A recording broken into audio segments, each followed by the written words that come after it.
kubera ko mfite uburibwe bwinshi cyane ariko ino video ni scam bya danger guta Dore Imbogo umurwayi wisiga makeup nabonye nta murwayi ushaka kuza kuba yarwaye ngo ajye kwisiga ibintu by'ama makeup hanyuma ugende ujye kwinihisha winihishe kugeza no kwirwa rwego uza kuza kubwira abantu ngo nshobora kutazi Kigali kubera ko mfite uburibwe burenze ngiye kugira gute nshobora no kuzanapfa wenda ni namuka wenda nanapfuye witeka mpamagaye itsoke wenda nibyo wifuza Imana ibigweze ntago yangirira imwa abantu bingegera abantu bisambo no baza kuza kwisha mu bantu papa bagakora ngo n'amagroup ya WhatsApp yo kuza gukora fundraising ngo baze kuza kubafasha na mu gitondo amaze kumpamagara ari kumbwira ngo ndi Rusizi ngo Dore Imbogo ngo ameze nabi ibaze kugira ngo umuntu ishumi yawe mani agenda kure prank n'umuntu muzima mu bitaro bagende bamurwarisha bagende bamukunje we umunyamakuru we ku giti cye yapanze na Dr M kugira baze kuza kugira gute kwiba abanyarwanda ariko nanjye ikintu namuhishe yuko agize gute ko mfite video ya Dore Imbogo ari muzima mu bitaro ndetse igihe bava ngo ntashobora kuvuga igihe ngo arapfuye ngo ameze nabi iyo video nangize gute nari ngifite wenda muze kumbabarira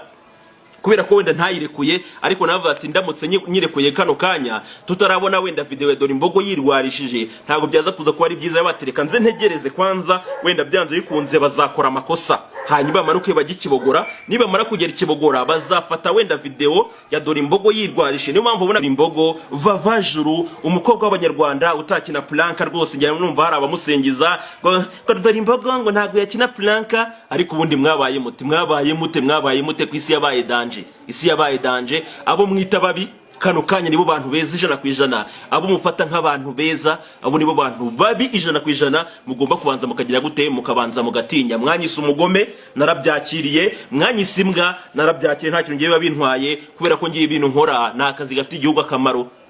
ntago ngende gushyikira ibintu by'ibisambo ahuye ngo na mama wa Dore Imbogo hanyuma ngo mama Dore Imbogo nawe ubwe avuga yuko ngo akeneye mu by'ukuri ngo amafaranga menshi cyane yo kuvuza umwana we hanze kandi uyu mwana w'umukobwa agize gute uyu mwana w'umukobwa ni muzima 100% ino video mwabonye nize kuza kubakura umutima ndetse ngira nibaza na karukaye ndakibaza ni igihe kintu Dore Imbogo yahaye abaganga bikibogora ku buryo kano kanya bari buze kuza kubona inkuru zisohoka ku mbuga nkoranyambaga ziva ku muntu ngo Dr M ngo yasuye ngo umuntu bita ngo Valentina mu bitaro bagahereza abanyamakuru ikaze bakinjira bakajyamo indani hanyuma umurwayi akagenda kirwarisha kirembeshwa akagenda kititiza kigira nk'umuntu mu by'ukuri wapfuye ariko buri hari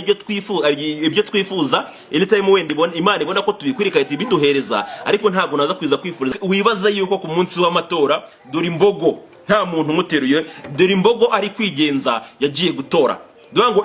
izo bimenyetso nabyo turabifite angaha n'impamvu mu kiganiro yakoze wumvishe ko yavuze ngo Dore ngo narihanganye ngo njya gutora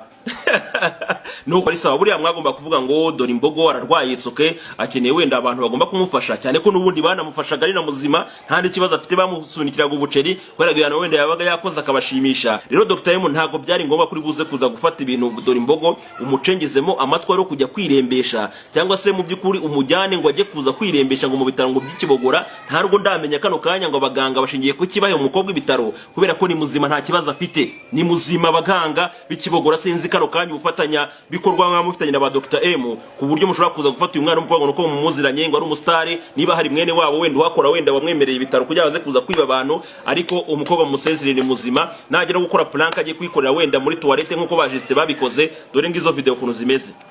kumbwira amakuru y'ibintu by'ibihuha ngo Dore Imbogo ntiyakina plank ibaze kugira ngo umuntu yifata kubwira amagambo nkayo